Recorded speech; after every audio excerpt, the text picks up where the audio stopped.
Welcome everyone. Thank you for joining us for today's webinar, Taming the Tsunami of Bots, Apps, and Cloud Using the Power of Identity. I'm Shay Mann and I will be your moderator today. Today's webinar is in listen-only mode, so if you have any questions throughout the event, go ahead and submit them in the Q&A panel and we will answer them during the Q&A session at the end of the presentation. This session will be recorded and we will email you a link to the recorded version tomorrow. Joining us today is Mike Siegel, Senior Vice President of Software Offerings, and Dan Martellotti, Director of Product Management. We have got a lot to cover today, so with that, Mike, I will pass it over to you to get us started. Thank you, Shay, and thanks everyone for listening in here today. We're really pleased to be here to have the opportunity to talk to you about digital transformation, how that may be impacting your organization, and obviously how SailPoint can help you.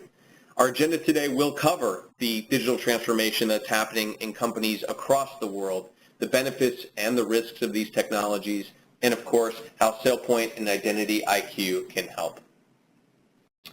So digital transformation, a big term, what does it mean?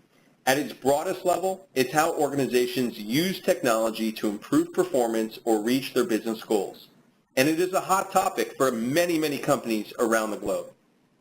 Executives in all industries are using digital advances such as analytics, mobility, social media, and even smart embedded devices, as well as improving their own use of traditional technologies such as ERP, all to better change customer relationships, to change their internal processes, and to create new value for their organizations. Now this obviously means different things for different businesses, but at the same time, there are some very common similarities among all companies engaging in digital transformation. For one thing, you'll find that business borders are becoming more open to facilitate collaboration and workflow processes that extend to vendors and to partners. These open borders also mean that work can be done anywhere and at any time, allowing for greater efficiencies and productivity.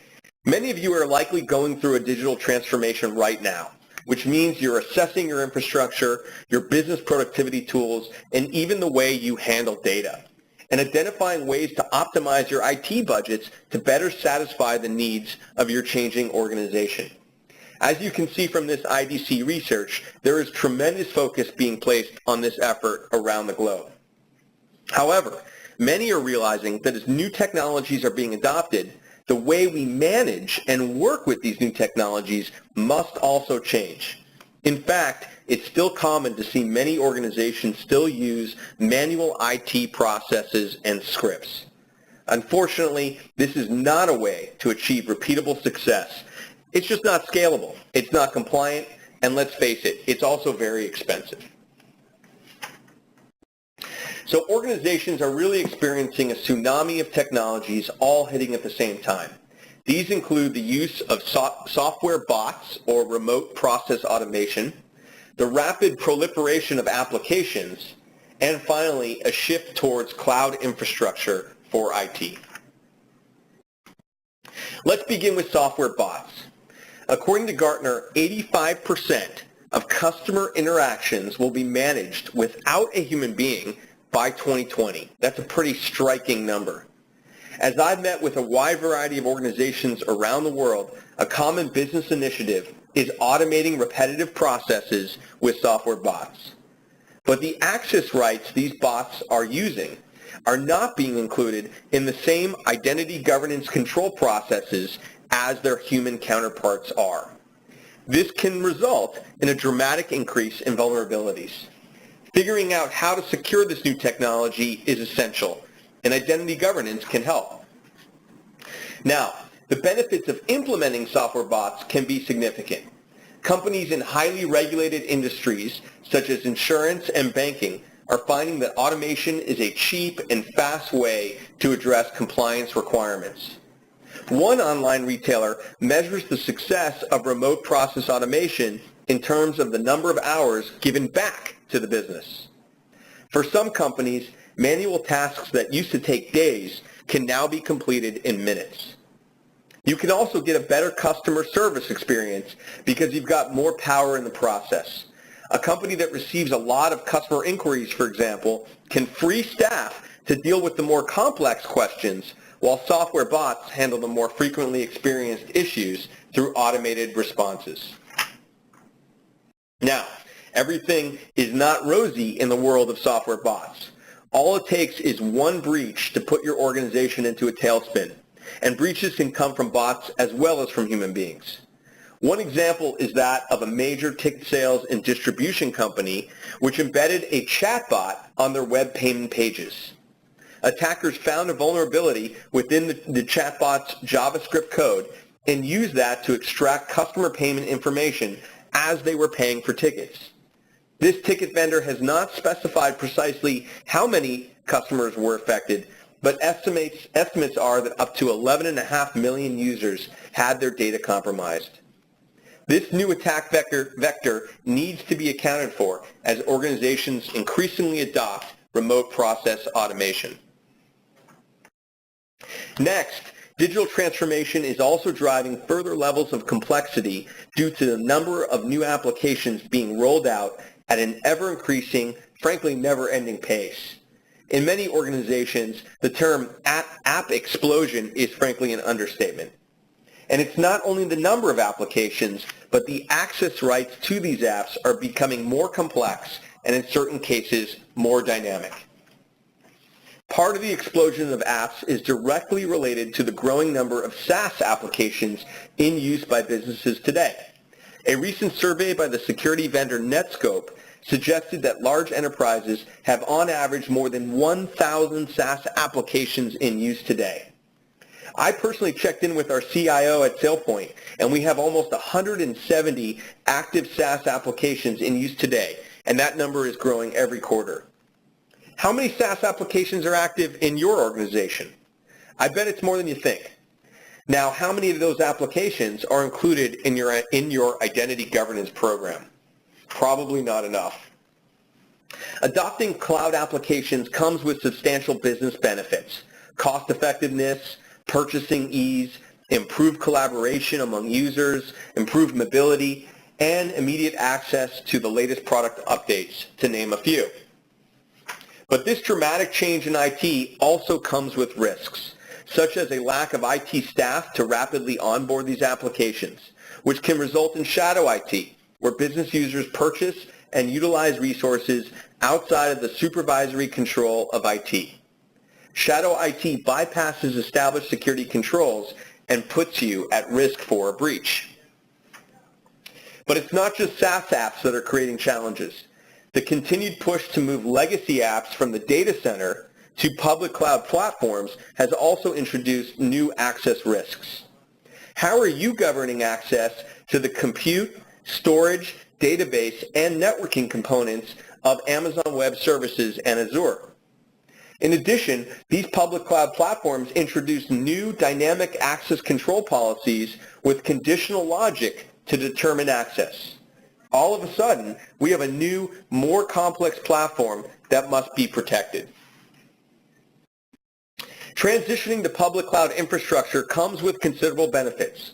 Namely, this provides a new scalable alternative for organizations who are looking to transition out of investing in and managing massive data center CapEx expenditures.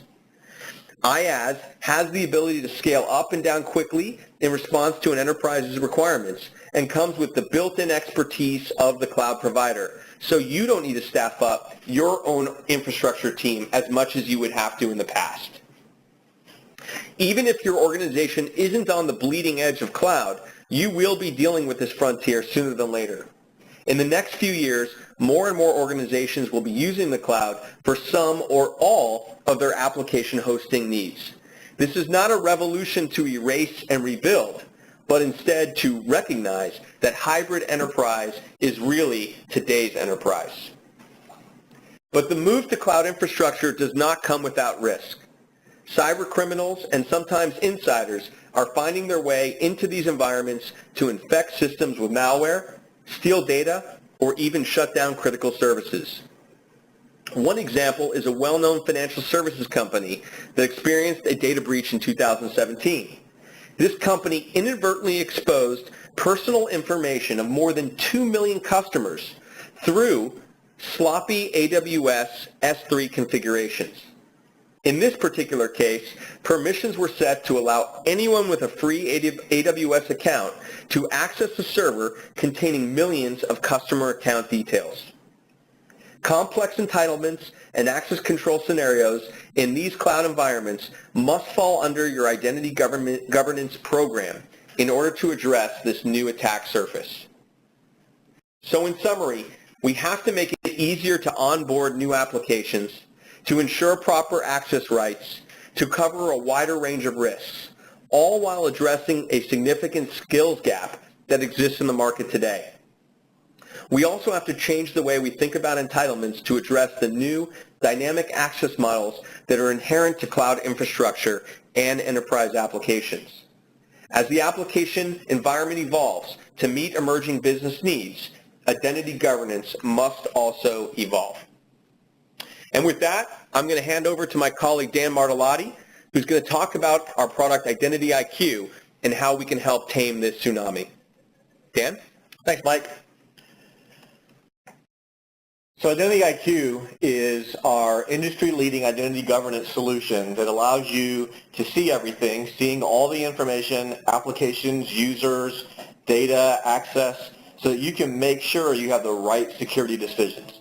It also allows you to govern everything, putting prevention and detection controls in place to ensure access within the corporate policy at all times, and empower everyone. Identity governance is everyone's responsibility, and everyone participates in it. So you want to ensure that employees, partners, and contractors have the right access at the right time from any device. Not only contractors, but as Mike talked about earlier, we want to think about those new digital identities like bots and make sure that they also have the right access and are properly governed. So IdentityIQ as an enterprise platform is designed to really help you with compliance and lifecycle management. So making sure that users have the right access to the right applications, that they have an efficient process for requesting access to those applications, that you have a mechanism for provisioning and assigning access as a person's experience within the company changes. So we talk about the process of joiners, movers, and leavers. As they go through that life cycle within the organization, their access needs change. And you want to make sure that as those access needs change, that you're reevaluating the access that they have and make sure they have the right access at the right time.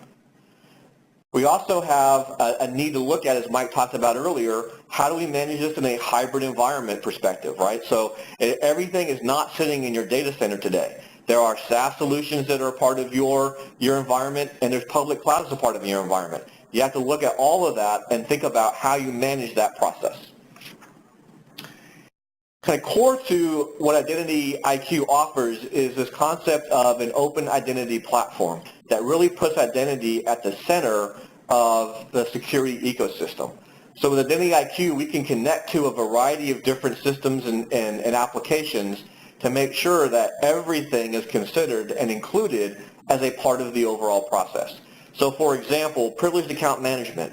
If you have a PAM solution, those users are going through that system to be able to get access to those privileged applications. You want to make sure that they're a part of the governance process so that you can make sure the right people have the right access to those privileged accounts. So let's talk a little bit about the new user frontier. It's a nice place to start since identity governance begins with digital identities that we have to manage. Leading analysts, including Gartner, are also in support of a comprehensive identity governance strategy to address today's compliance and security risks. Gartner predicts that companies with integrated identity governance capabilities across applications and files will suffer 60% fewer breaches than companies who don't have that solution in place. This is significantly up from the previous prediction in 2019 that organizations would suffer 30% fewer breaches. Right? It's important to make sure that as we're looking at this, we're taking into consideration humans as well as bots. So from an architecture perspective, identity governance application or IdentityIQ has the ability to connect to a variety of repositories. So we have the ability to aggregate employees, for example, from an ERP application and include them in the governance process. Same for contractors. We also need to make sure we're looking at bots and how we're including them. So with our open identity platform, we have the ability to connect to and aggregate from a variety of different repositories, bring those these new digital identities bots into the governance platform, and now include them in the overall governance process. So for bots, for example, we want to make sure that we're looking at who are they assigned to and who's responsible for those bots, giving them insight into the access that those bots have. Looking at what access the bots have, and from a certification perspective, validating that what they're responsible for performing is in line with the access that they have. So for example, Mike talked about the idea of using bots to look at repetitive tasks that employees perform today. So a bot, for example, might have the responsibility of logging into a sales system, downloading a report of data, processing it through some scripts, and then emailing it out to a variety of people within the organization. Over time, the application that's used for that information may be modified, or the file server where that data is stored and manipulated may be changed. So as that access is modified over time, you want to be able to revalidate that the bot has appropriate access to the appropriate systems. If it was on system A and is now on system B, you want to be able to revoke the access from system A so you don't have that risk. Right? So Mike talked earlier about the ticket sales distribution company that had the breach. Had they participated in certifying the access that bot had, they might have recognized that bot had access to a system that it may not have actually needed, and it might have helped prevent the problem that they had. So let's move on to the application frontier.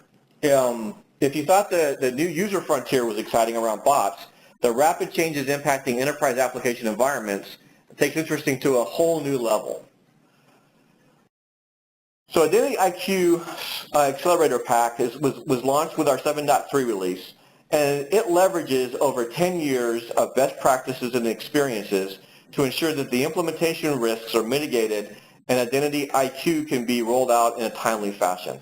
So Accelerator Pack is designed to help you rapidly onboard applications, make it easy for you to go out, take a look at the systems that are a part of your environment, and include them in the governance process.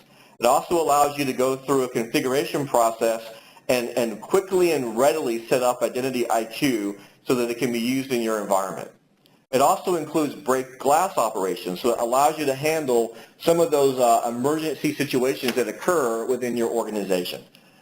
And all of this is designed with the business analyst in mind. So the idea is to make it easier for less technical people within the organization to help you onboard IdentityIQ into your environment.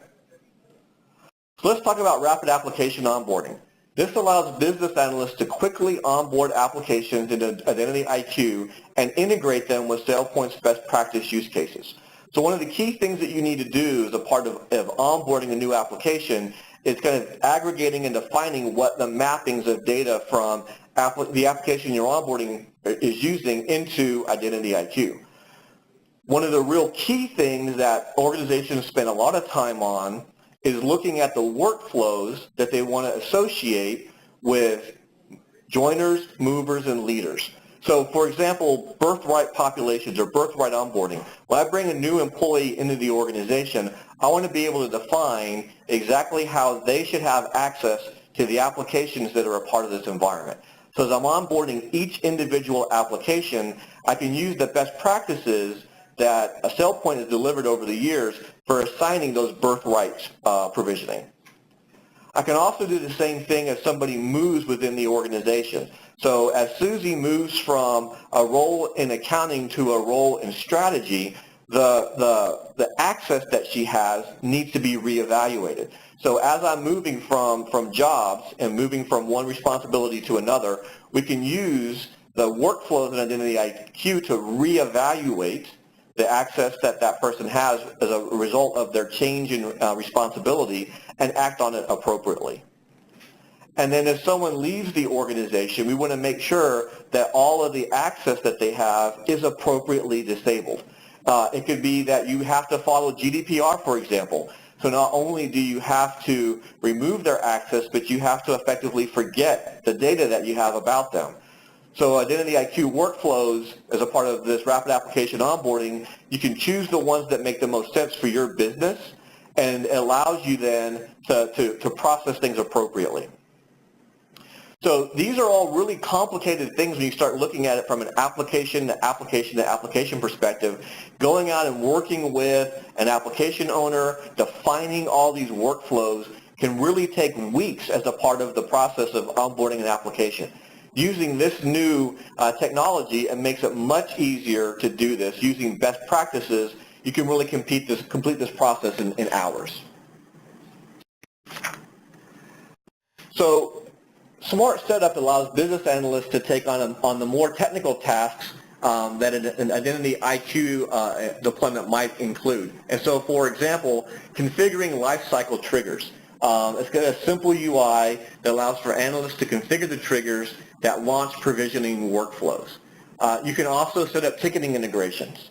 The idea here is you've got a service desk tool that allows you to handle things that can't be automated, that somebody needs to interact with. So you can define the ticket's content, the routing queue, and other technical details that make it really easy for you to set up that integration. We also have the ability to understand the underlying provisioning logic for an account when it's created, and update and provisioning time and consuming is complex. And so we want to be able to look at patterns and create the rules and scripts or policies needed to govern the way an application is provisioned. Again, we're looking to significantly accelerate the time to value while leveraging that more non-technical IT staff. And then finally, with a part of Accelerator Plaque, we're introducing the idea of these break glass operations. This allows you to provide immediate response capabilities in the case of an emergency scenario. So for example, if somebody is leaving the organization and you want to make sure that their access is revoked immediately to all of the applications that they have, this break glass operation allows you to terminate now effectively and revoke all of that access. It also gives you the ability to look at suspending all access for employees. If you have a major breach and you want to be able to control down who exactly has access to systems, kind of rebuild up your environment, the idea here is to be able to do that in a single button to manage your entire environment. You can also have a situation where you inadvertently suspended an identity and you want to be able to restore that access. We have a restore identity access mechanism that allows you to pull all that back in and re-provision all of that user's access. Now, talking about applications, we added with the 7.3 release a new governance module for Amazon Web Services. So as organizations begin to and continue to invest in AWS, you've got lots of users who have access to those environments. There are policies that are driving what access those users have.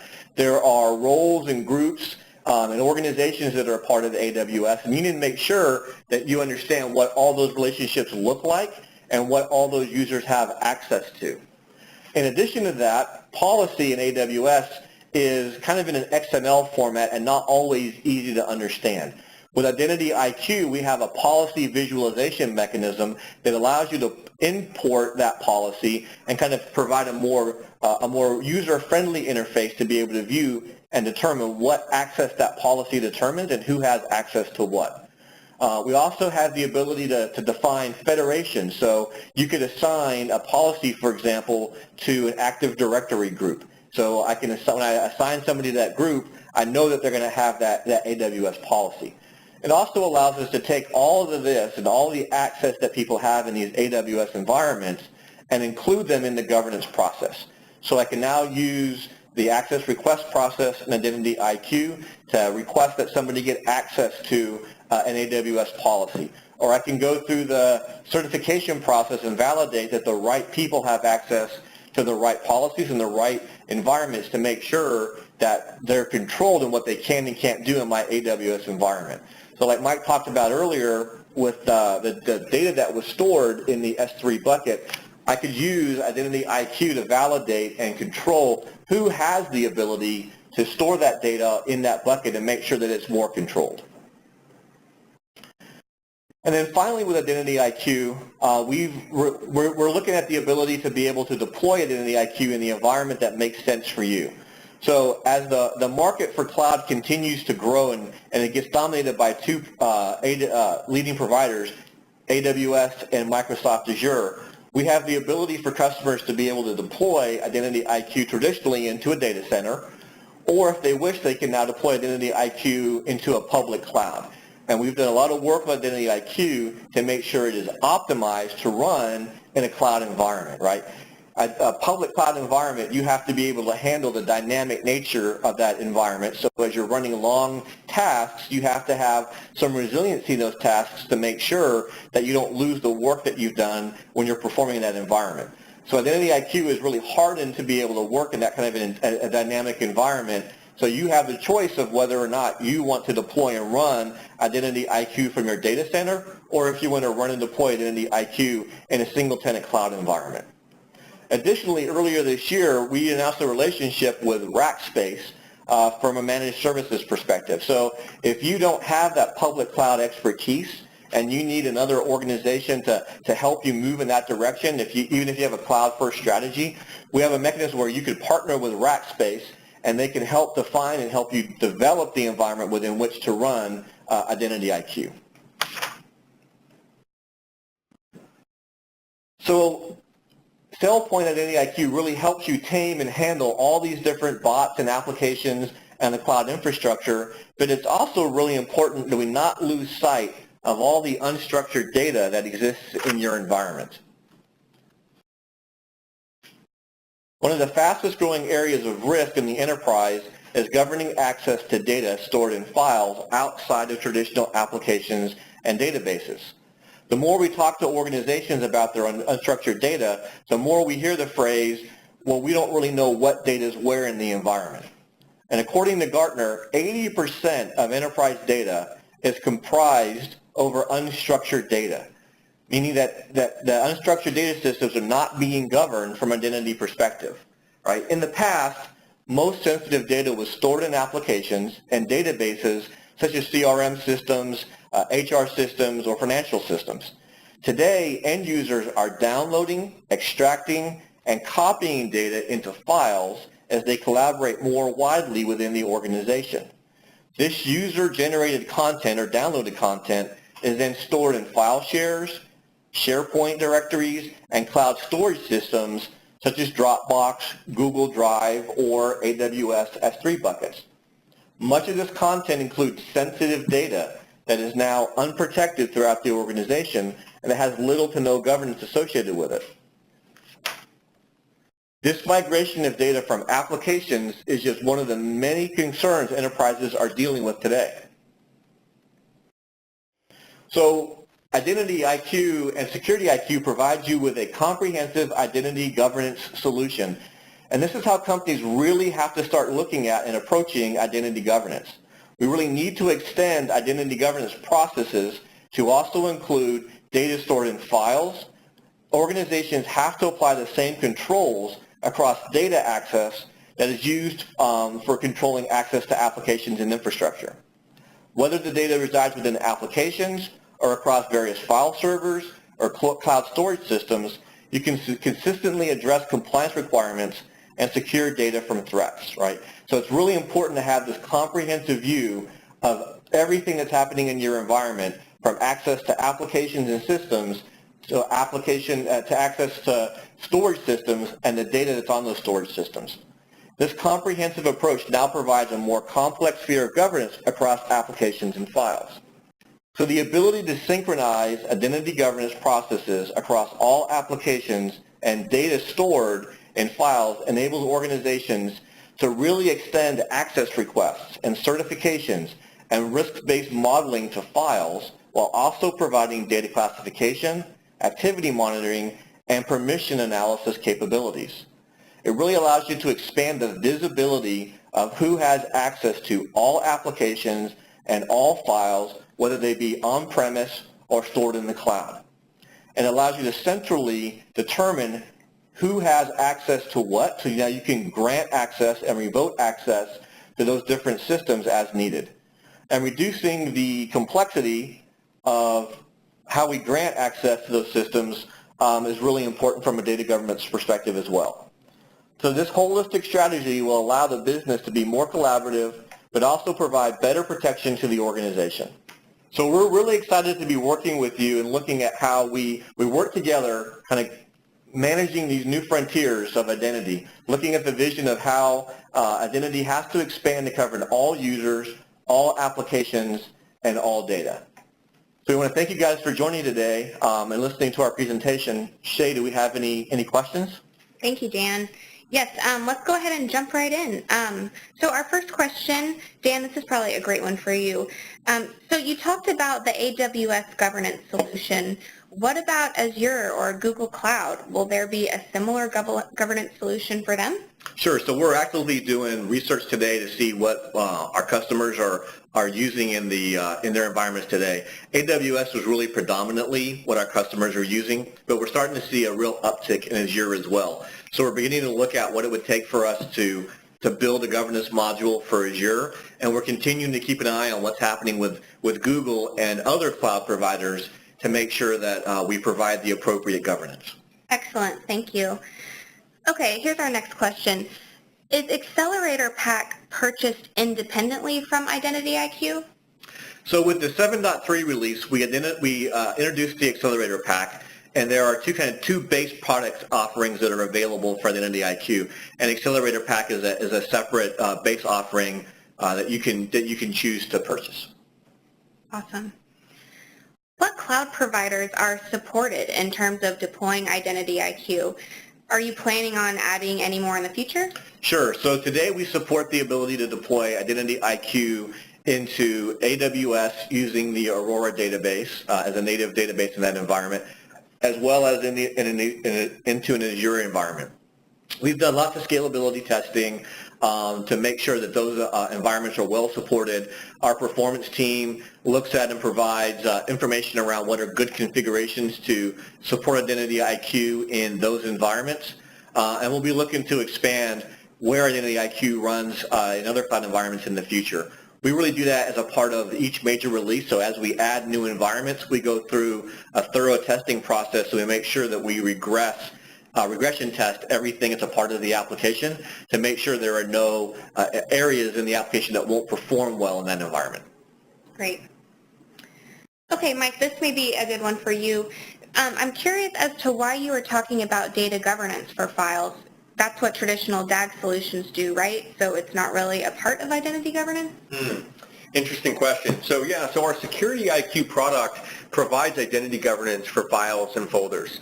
And it's our belief, and we're seeing increasingly companies are starting to realize that a true identity governance program needs to cover all apps, all users, and all data, as you can see on the screen here.